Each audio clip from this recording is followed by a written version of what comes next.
नमस्कार। म अल्लो व्यवसायी खडक बोगटीको तर्फबाट नमस्कार छ।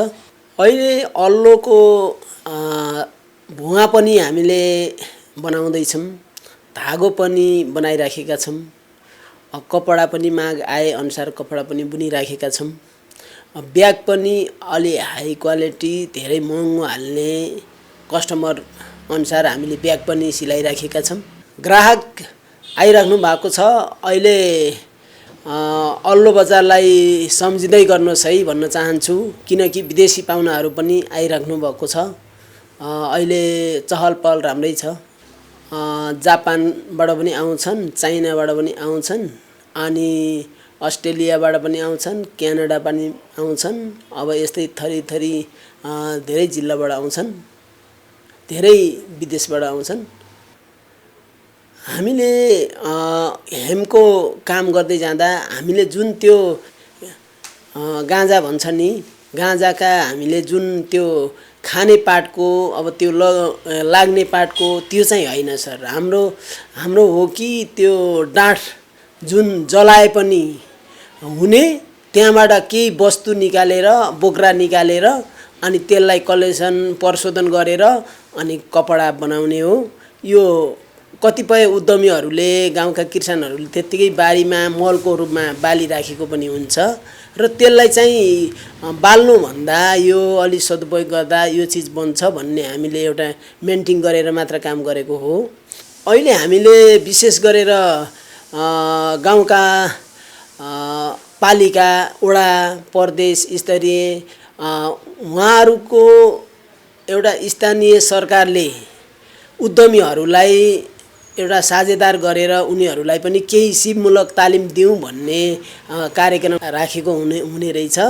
अब त्यसमा हामीले मेसिन उपकरण दिएर, प्रविधि प्राविधि दिएर उद्यमीहरूलाई अब केही सिप सिकाउँ भन्ने हामीले पनि एउटा मेहनत गरेको हुनाले हामीसित जोडिएर हामीले गाउँका उद्यमीहरूलाई केही न केही सिप सिकाएर उहाँहरूले कतिको जान्दछ अब त्यो अनुसारले हामीले सिकाएर पनि उहाँहरूले तयारी फिनिसिङ प्रोडक्ट निकाल्यो भने ठुलो सिटीमा आएर विदेशै पनि जान्छ होइन। उहाँहरूले गाउँमै मात्र बिक्री गर्ने अथवा कारखानालाई मात्र दिने खालको अनि सिप सिक्यो भने चाहिँ त्यहाँ बिक्री गरेर पनि उहाँले रोजगारी हुनुहुन्छ।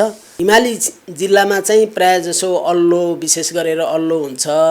राष्ट्रिय वनमा अल्लो हुन्छ, विशेष गरेर कबुलियत वनमा पनि हुन्छ, निजी वनमा पनि हुन्छ र यो हेम चाहिँ अलिक तल बेसीतिर आफ्नो मकैबारी त्यस्तै खेतको कान्लामा त्यहाँ हुन्छ। अब त्यसलाई चाहिँ हामीले जोसँग सम्बन्ध छ भने जस्तै उद्यमीहरू त्यो सेक्टरमा काम गर्छ भने त्यसले चाहिँ बाल्दैन, जलाउँदैन, त्यसले चाहिँ लोक्ता सोरेर अनि यसलाई रेसा निकालेर केही धागो, फाइबर अनि त्यस्तो बनाउन चाहन्छ। दुःख नगरेर सुख हुँदैन भन्ने हेतुले हामी लागिराखेका छौँ। एउटा त काममा जुनसुकै भन्न मात्र सजिलो छ, गर्न धेरै गाह्रो छ। त्यसैमा पनि हाम्रो नेपाली प्रोडक्ट चाहिँ बनाउन धेरै गाह्रो छ। अब यो भिर, पाखा, जङ्गल, काँडा, पानी, आगो, धुलो, धुवाँ अनि यो भने यसबाट हामीलाई सुहाउँदैन भनेपछि त यसमा काम गर्न सकिँदैन। तर यो सबै खेपेर हामीले काम गर्दा मात्र यो उद्यमीको एउटा प्रोडक्ट ह्यान्डमेड निस्किने हो। दुःख त धेरै छ यसमा। यस्तो छ, गाउँमा उत्पादन यो विभिन्न रेसाहरू अल्लोको अनि हेमको, केतुके, भिमल अनि लोक्ता, अर्गेनिक, भेडाको ऊन नहुने होइन, सबै जिल्लामा छ।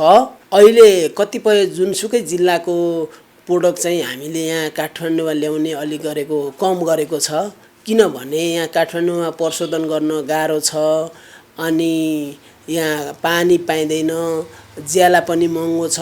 अब यहीँकै मान्छे मात्र रोजगार हुने भयो, गाउँको मान्छे एकचोटि रेसा ल्यायो त्यहाँदेखि बेरोजगारी हुन्छ भन्ने हिसाबले हामीले अहिले जुनसुकै जिल्लाको उद्यमीहरूलाई हामी के भनिराखेका छौँ भने प्रविधि र प्राविधि हामी हजुरलाई दिन्छौँ, हजुरले चाहिँ के गर्नु पर्यो भन्दा त्यही उद्योग स्थापना गर्नु पर्यो। कम्तीमा 8-10 जना 5-6 जना 8-10 जना 10-15 जनालाई रोजगारी सिर्जना गर्ने हजुरको हातबाट, हजुरको एउटा मनबाट, हजुरको कामले दिनेछ। त्यही उद्योग स्थापना गर्नुहोस् र हामी बजारमा चलेको अनुसारको हामी सिप सिकाउँछौँ, चलेको अथवा मार्केटमा जाने खालको सिप सिकाउँछौँ। त्यो जुन धागो कपडा के छ, के सिक्ने एउटा उहाँको प्रोडक्ट अनुसारको हामीले मेसिन, त्यही अनुसारका हामी मेसिन बनाउँछौँ र त्यो मेसिन बनाइसकेपछि त्यो हामी आफै प्रशिक्षक खटाएर पठाएर हामी त्यही अनुसारको सिप सिकाउँछौँ। त्यही अनुसारको मार्केटमा जाने खालको सिप सिकाएर त्यही रोजगारी गर्नुहोस्, हामी त्यो भनिराखेका छौँ। अहिले हामी अलि नवप्रबन्धनतर्फ लागौँ भन्ने हाम्रो सोच छ।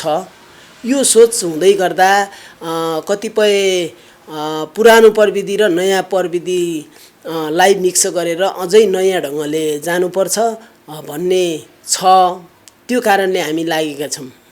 सरकारी निकायका कर्मचारी, अब सरकारी निकायका स्थानीय सरकार, प्रदेश सरकार, केन्द्र सरकारमा रहनुभएका कर्मचारीज्यूहरूलाई त म के भन्छु, तपाईँ अफिसमा बसेर एउटा नेपाली उत्पादनको नीति मात्र बनाइदिनुहोस्। बोक्ने स्कुलमा नेपाली उत्पादनका ब्यागहरू बोक्ने, अल्लोका कोड लाउने, अल्लोका झोला बोक्ने, अल्लोका जुत्ता लाउने जस्ता नेपाली प्रोडक्टको हामी सबै नेपालीहरूले लाउने खालको नीति मात्र बनाइदिनुहोस् भन्न चाहन्छु म। नीति भयो भने हाम्रो उत्पादन यहीँ खपत हुन्छ, भएका उद्योगहरू सबै सञ्चालनमा रहनेछन्। मेरो भनाइ चाहिँ त्यही छ। नेपालमा भएका नेपाली उत्पादन गर्ने जहाँ जुनै जिल्लामा हुनुहुन्छ उद्योगीहरू, हामीले एकरूपता भएर हामीले नेपाली उत्पादनको धेरै प्रमोट र नवप्रबन्धनका कुराहरू, नयाँ नयाँ टेक्नोलोजी गरेर हामीले अघि बढ्नुपर्छ र गरिखानुपर्छ। नेपाललाई समृद्धि बनाउनुपर्छ। यतातिर आफ्ना उद्योगहरू त छँदैछन् र त्यसमा अलि सबै उत्पादनमा पनि एउटा समूहगत सोच पुर्याएर सबैलाई डेभलप गरेर लागौँ भन्न चाहन्छु। कच्चा पदार्थ त धेरै अल्लो हुन्छ, अल्लोबाट हेमको पनि हुन्छ, केतुके त्यतिकै हुन्छ, अनि बनाना फाइबर पनि त्यतिकै हुन्छ, अनि भेडाको ऊन पनि त्यतिकै हुन्छ, भिमल, केतुके, अर्गेली, लोक्ता यो एकदम प्रशस्त मात्रामा भइराखेको छ, उत्पादन पनि भइराखेको छ। यसको भविष्य निकै छ। यस्ता अनुदानवाला हैन, अनुदान जस्ता सेवा सुविधा यो चाहिँ हामी अहिलेसम्म परेका छैनौँ। आफ्नै मिहिनेतले मात्र हामी चलिराखेका छौँ। आफ्नो मिहिनेतको फल चाहिँ मिठो पनि हुँदो रहेछ र हामीले मिहिनेतकै साथमा हामीले अहिले जहाँ जति काम गरिराखेका छौँ हामीले आफ्नै मिहिनेतले हो।